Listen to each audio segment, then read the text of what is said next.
Assalamualaikum warahmatullahi wabarakatuh. Ya.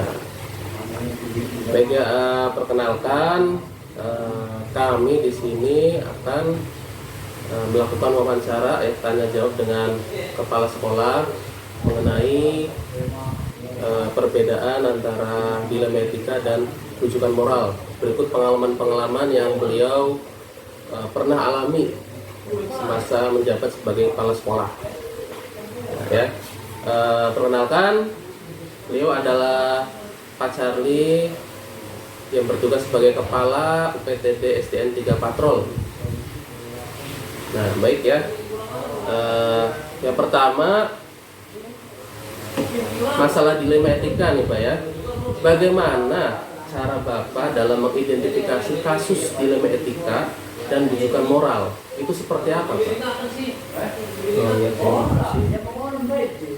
Ya, setahu saya ini ada rujukan moral, ada dilematika etika.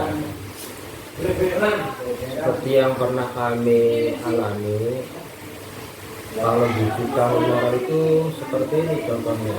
Ada kejadian anak kelas 2 tidak naik ke kelas 3.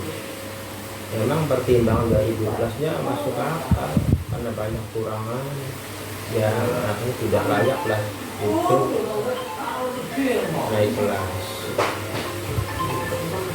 Dan tiba-tiba datang orang tuanya dengan ngasih ini lah, membawa sesuatu, mohon supaya anaknya dinaikkan dulu.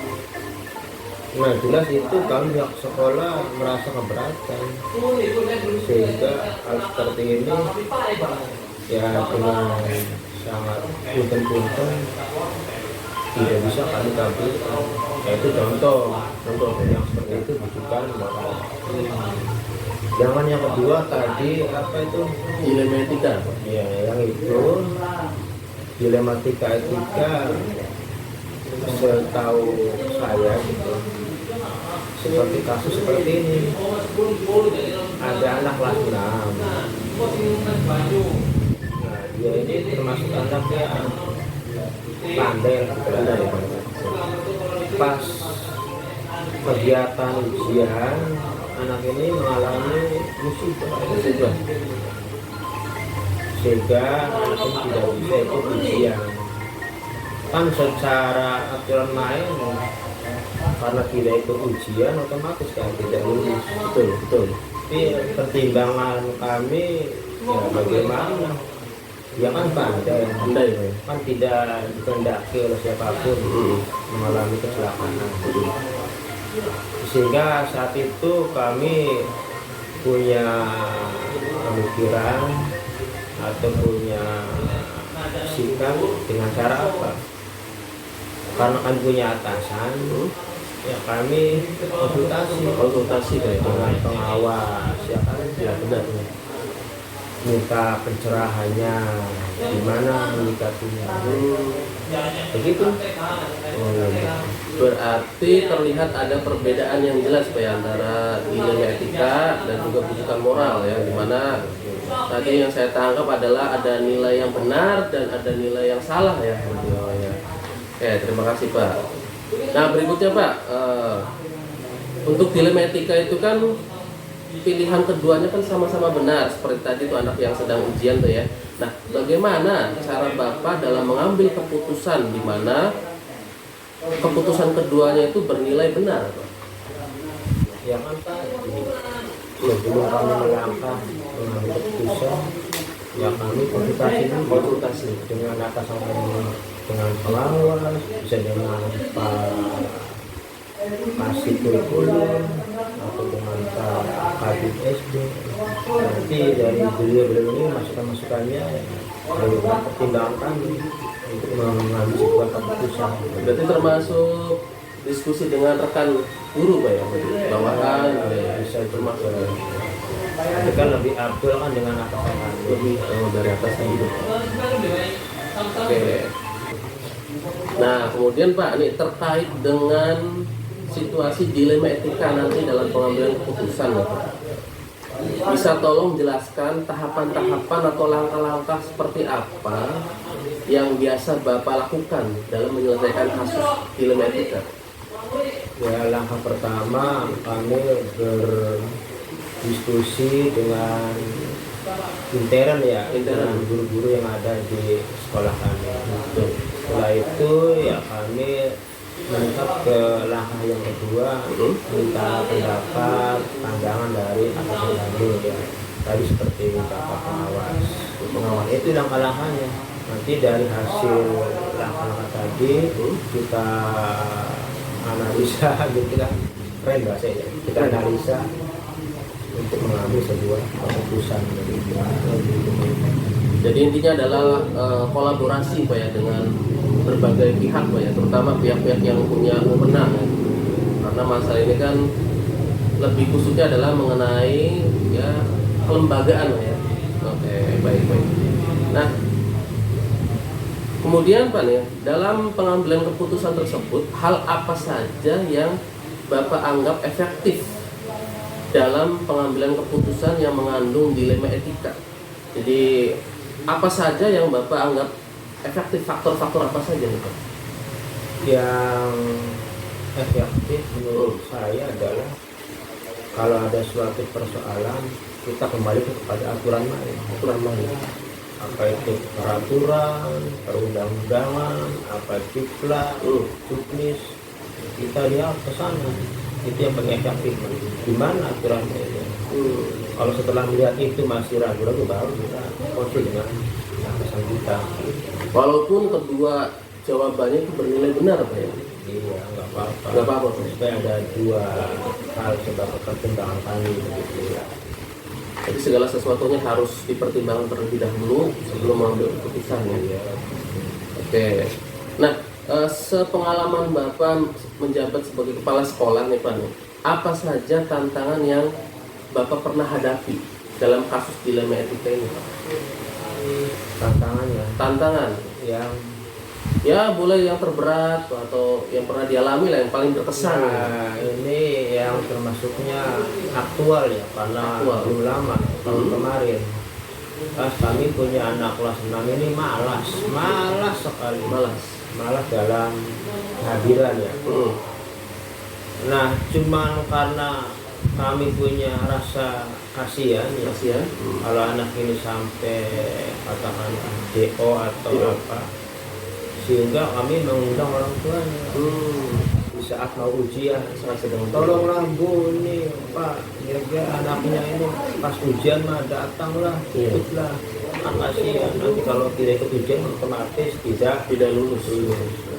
Nah, akhirnya karena dirayu begitu ya, orang tua juga berusaha datang ke anak ikut ujian. Nah, karena ikut ujian ya kami anggap oke lah menulisar untuk lulus. Cuman ya di sisi lain kami ini secara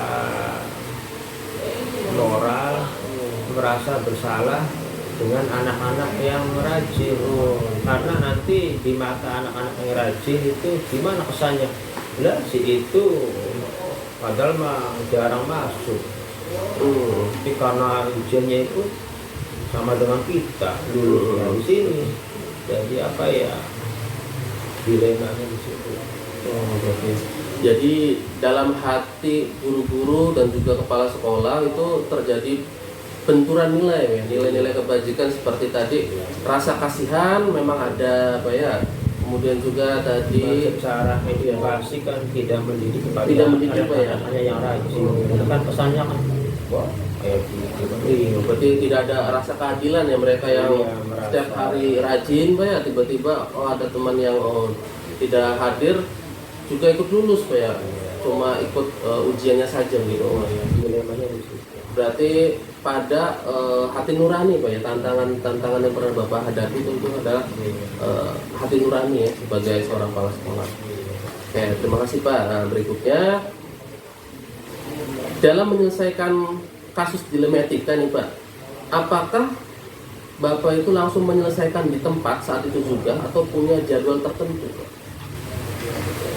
Ya karena seperti kasus tadi ya, ya tidak bisa serta-merta diputuskan di suatu momen tertentu atau waktu tertentu.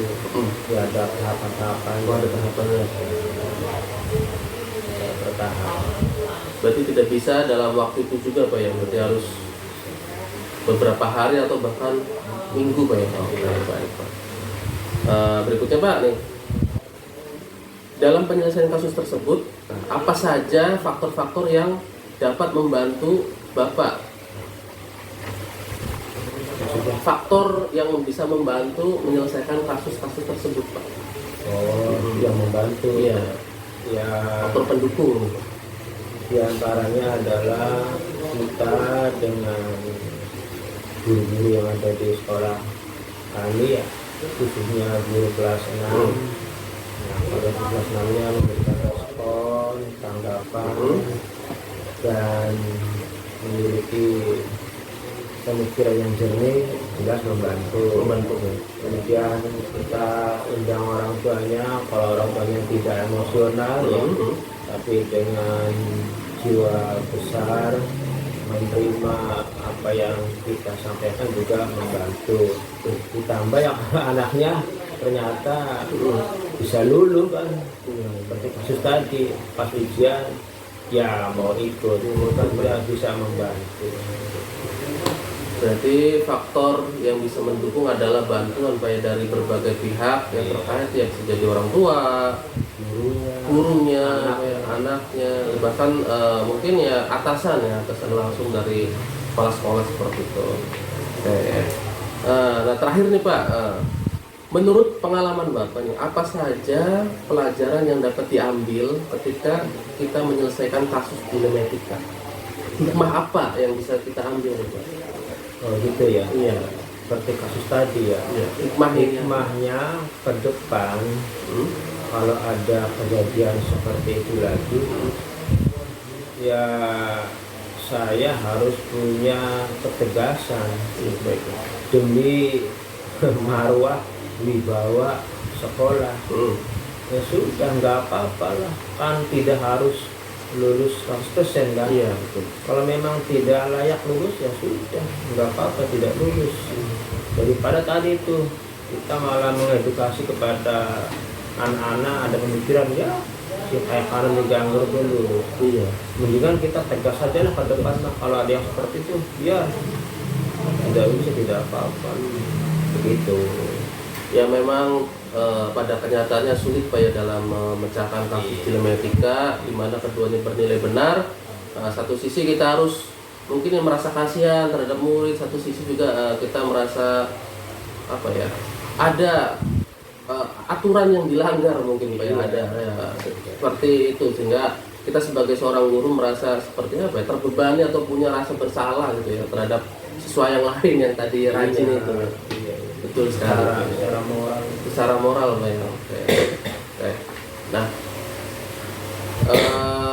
itu adalah hasil daripada wawancara saya terhadap Pak Charlie sebagai Kepala UPT DSDN 3 Patrol berdasarkan pengalamannya ya, dalam menyelesaikan kasus-kasus yang mengandung unsur dilema etika. Untuk itu saya ucapkan terima kasih atas perhatiannya. Assalamualaikum warahmatullahi wabarakatuh.